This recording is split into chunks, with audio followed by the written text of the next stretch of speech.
Welcome to Learning to Glow, a show about wellness, skin health, and self-development. I'm your host, Jess. I'm a mom, entrepreneur, and skincare expert. I'm so excited to share tips on how to achieve healthy skin and bring amazing guests in the field of health, fitness, aging gracefully, and personal growth. Let's explore all different ways we can take care of ourselves as women, both inside and out, to truly shine. So let's get glowing. Hi, everyone. Thank you for being here today. I'm really excited to be sharing a solo episode and a concept that I call a thought shift. It is something that I've been wanting to share on the podcast for a while now because it is helpful for so many different things that come up in our life. It's a tool, and it is something that I use and that I've learned about for years now, that I've been using in my life personally. So I want to share it with you all. And I also want to hear from you all. If you like this episode, if this is something that you find helpful, let me know. There's now a function on the podcast app where you can text shows. So please send us a message. Let me know, I love this episode, I want to hear more about it. Or if there's another topic that you're interested in, let me know. I have a lot of guest experts who want to be on my show and covering all different types of topics for women. So if something is interesting to you, or if you're interested in learning more about a certain topic, let us know. I am happy to find someone to talk about that. Or if it's something that I can share, I will do that. I hope you enjoy this one. Let me know and have a great day. Thanks for being here today. Hello, everyone. Thank you so much for being here today. I am here with a solo episode. I have not done one of these in a while. I want to explain a little concept that I use in my life personally that I've learned from my coaches and my teachers. And I think it's very powerful. I think it's really powerful when we are going through a situation. It can even be just like in our day-to-day lives. So I want to talk about something called a thought shift. This is all about sort of looking at our thoughts. Thought work is very powerful. And I think that it's a simple shift that we can make in our lives that goes a really, really long way. So what is a thought shift? It's a concept that I learned about over the years, and I come back to it all the time. So just a step back, our thoughts are really powerful. So we know that, right? They shape our lives. They shape the way our lives feel, the way that we take action, the way we look at a situation, our relationships. Like, our thoughts are super powerful. They have a lot of impact on our daily lives, both positive and negative. So our emotions are often tied directly to what we're thinking, even if we don't realize it. And that is why this work is so powerful, because a lot of us are going around and not being aware. We're unconscious of these thoughts that are happening. And research suggests that the average person has about 60 to 70,000 thoughts per day. And that's roughly one thought every second during the waking hours. So it's a lot. And although a lot of these thoughts are recycled, some of them are not useful thoughts. They're negative thoughts. They're thoughts that are holding us back. So I think that is why it's so important that we become aware of our thoughts. That's like step one. Just noticing them is the first step. We are not our thoughts. That's another thing that I think people don't realize. Like, a thought comes in and we just assume, like, this is a fact, this is a thought, this is me. It's not just us. Our brain is trying to offer us things, and a lot of that's unconscious. So becoming aware of it so we can change it if we want to, accept it if we like it, whatever it might be, becoming aware of it is super important. And we have the ability to be conscious of what we're thinking as human beings, not anybody else. No other animals on the earth can do that. But we have to really pay attention. And I feel like you have to kind of practice that, because that does not come automatically. Our brains are wired for safety and comfort. So although, our default patterns are things that are familiar, that doesn't always mean they're in our best interest, if that makes sense. It's just something to keep us safe. What do we do when our brains are offering up thoughts that aren't helpful? That's where this concept of a thought shift comes in. And it's the practice of questioning your thoughts and offering yourself a new one, if necessary, one that feels more useful and true. And it sounds really, really simple, and it is. It is simple, but that doesn't mean it's easy. It takes awareness and it takes practice. And that's what I want to introduce to you today. If this is brand new, the first step is just getting quiet and listening to what comes up. You might sit in silence or start journaling. A lot of people do this in the morning, first thing, like quiet time. What is coming up? It won't take long for something to come up when you're doing this work. Either way, the chatter will usually show up pretty fast. And I found that so much of our suffering in life in general comes from believing those thoughts that don't serve us. And this shift of thought patterns can help us move out of that unnecessary pain. So sometimes there's a situation, and that is, say it's a painful situation, and then you have a thought that is not helping you with that situation. So now you have two causes of pain. You have suffering from the circumstance or the situation, and then the thoughts that come after that. I'm going to get more into what I'm talking about. If this is making no sense, please hang in there. This isn't about lying to ourselves or forcing positivity when it doesn't feel real. So that's what this isn't. It's not about forcing a smile when you don't feel like it, or trying to say something that's toxic. Have you heard that phrase, toxic positivity? It's not about that. It's about offering yourself a more helpful perspective when you're ready to accept that. Here's a personal example. So if you've been listening to this podcast, you know I've been really open about my health journey, including my weight loss journey. And if you ever want to, if you're on a weight loss journey and you want to create some thoughts, go step on a scale if it's not going the direction that you want it to, right? If you're trying to lose weight and the scale goes up, there's a lot of thoughts that could come up. In my past, could ruin up my whole day. If I stepped on the scale and it wasn't what I thought or wasn't what I wanted, it could ruin the whole day. In fact, when my husband and I first started dating, one day I went to the bathroom and the scale was gone. And I was like, where's the scale? He's like, it's in the trash because I can't take it. So I would really get upset if my weight fluctuated or if it was in a space I didn't want it to be.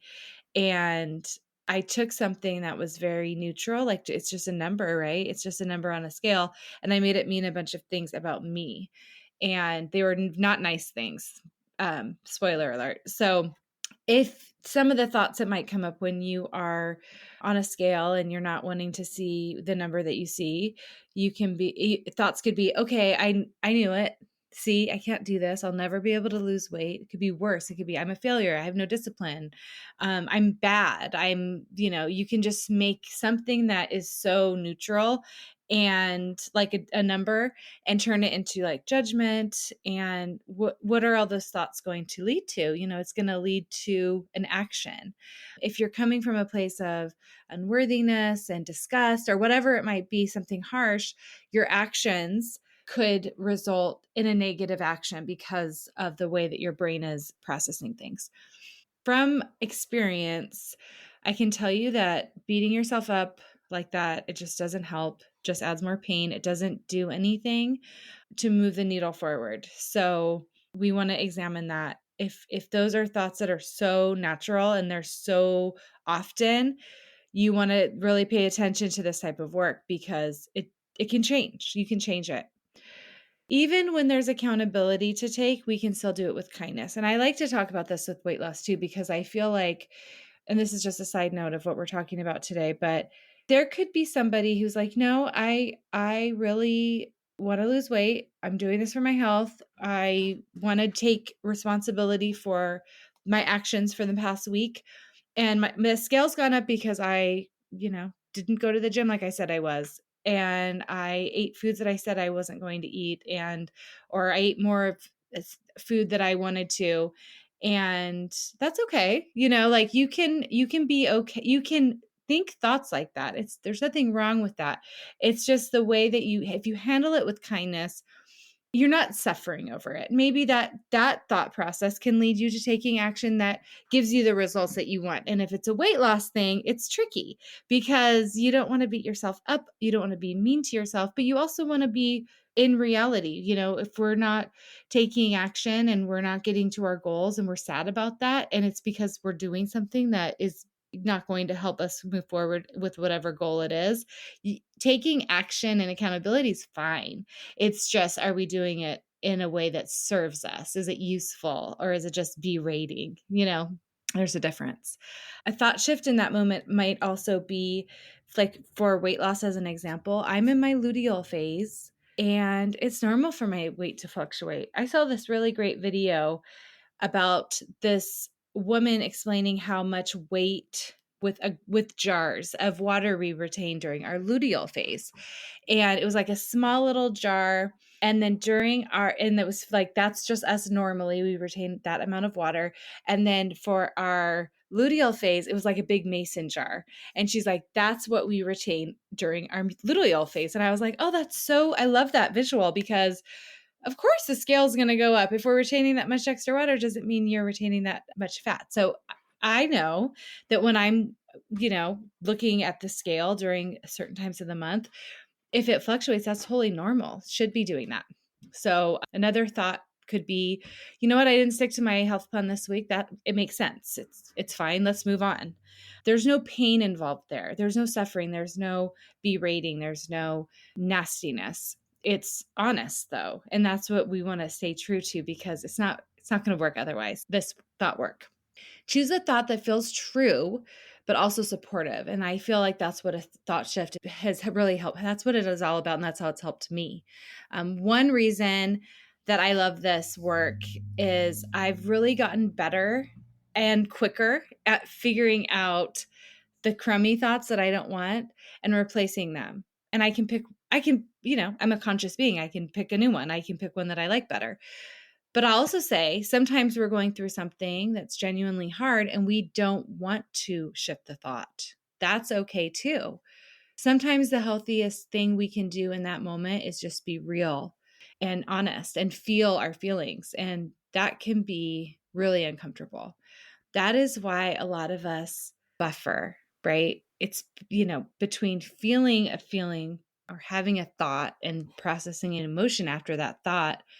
Sometimes it feels easier to like buffer with something in the moment. It could be anything that people can become addicted to or overdo: eating, drinking, scrolling, shopping, whatever it is. There's a million ways people do this, because in that moment it feels easier than just sitting and being with that emotion, that physical emotion. And that physical emotion could be like a stomach pain or like butterfly feeling, or, some people get a tightness in their chest, whatever that is. But those feelings usually don't go away forever. If you're buffering, they'll come back. And then now you have a higher credit card bill because you shopped instead of feeling, or you have a hangover because you drank too much. So something to think about.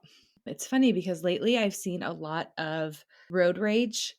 It's not funny. It's upsetting, actually. I've experienced it in the past month. I've had a couple different experiences. They were older men. They flipped me off. They sped up next to me. They acted like total lunatics. And the most frustrating part of this is that I had the right of way, and it was like crazy. I don't know why they don't know these rules of the road, but I was in the right of way, but these people thought they were in the right of way.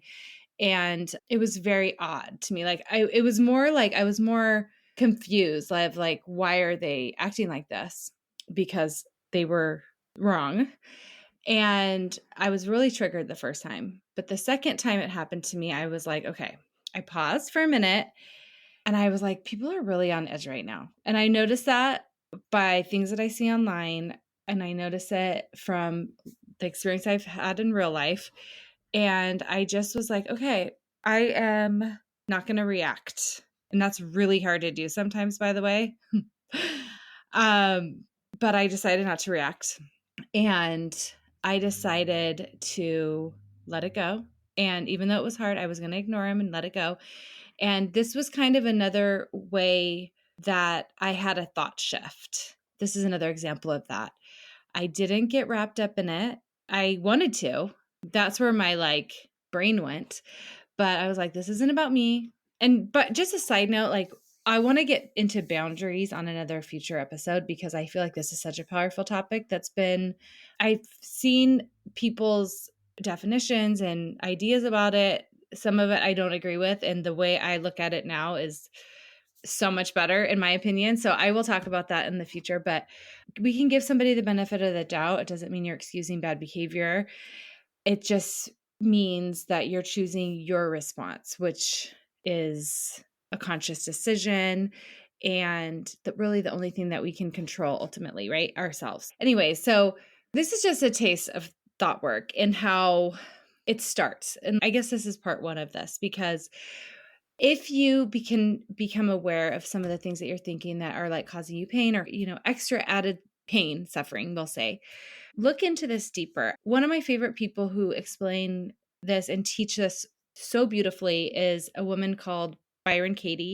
She is one of my teachers that I've been following for a long time. She has a method called the work, and it's all about questioning your thoughts and switching them, shifting them. She has a ton of free resources on her website, including worksheets that you can download and fill out on your own to literally whatever situation that could be in your life, from relationships to relationships with yourself to anything that you can think of. Any situation in your life, you can fill out one of these worksheets. I would definitely recommend watching a video while she explains it, but it's profound. And when I first discovered it, I was like, this is life-changing. I'm not just saying that lightly. It's life-changing. So I'll put her website and her, I'll try to find a video where she talks about her experience, what happened to her. I feel like she is a guru. She's up there with Deepak Chopra. She's very enlightened. She's just amazing. And her perspective is very unique, I feel like, and it's very she's helped so many people, and she has some really great books too. So I'll leave her website. You can print a worksheet. I think they're called a Judge Your Neighbor worksheet, and I use them once in a while when I want to sort of figure something out. And this is another thing that is really helpful to do with a coach, because when you're new to thought work or you're new to, this is very personal. This is personal growth stuff. When you are first starting with some of this, it is hard to do alone, and coaches can really help guide you and walk you through all of this and point out things that maybe you can't see quite yet. And I think even the best it's people who can do this to themselves and people who teach others, they even have coaches. So I think it's amazing to do that as well. But starting with a book of Katie's or some YouTube videos, that's a great start to getting more awareness and, letting stuff go that we don't need to be hanging on to quite so tightly. So this is just a very basic introduction to this work. Thank you so much for listening. I feel like we will get deeper into this if it helps. I feel like, this could plant a seed for someone who might be struggling with a lot of thoughts that aren't being helpful. And even just if you don't know if this is you or not, but you're going through a tough time, sit down and see what comes up in your brain. What things are going on in there, and get them out on paper so you can see it. That can be a scary process, to be honest, but there's different things that you can do to sort of shift it so that you're in a better space. It's really great work. I also, in case you haven't heard in past episodes, we do have a free self-care menu guide. It is free to download. I will link that in the show notes as well. It just helps you create a weekly self-care plan that is just for you. It could be something like sit for 5 minutes and write down what's in my head. It could be sit down, shut my eyes, and see what comes up. But you can really customize it to what would be the most beneficial in your life. So find that in the show notes. Take good care of yourself, and thank you so much for being here with me today. See you next time. Thank you for listening to this week's episode. Please subscribe and review so we can reach more people who want to learn to glow alongside us. See you next time.